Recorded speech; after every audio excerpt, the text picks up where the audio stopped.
I was just sent 2 blue light glasses to review. Now you can get these as reading glasses as well. So let's open these up and see what they look like. So these are blue light glasses as well as reading glasses. Love the frame, beautiful. What do we think? In here, beautiful. I love these. They're very comfortable, very lightweight. I also like the size of them. I think they're like a really good kind of a bigger size, but not too big. Very cute. Let's try the other pair on.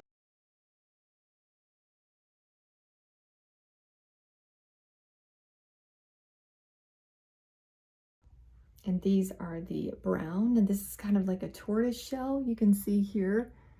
Very cute. So I'll show you where you don't see as much reflection. And here are the brown. Absolutely love. Very, very comfortable. Very, very lightweight. Easy to slip these on. They don't feel like they're going to fall off my face at all. They have a nice little nose area there. Very cute on the sides as well. These have that like kind of tortoise look to them.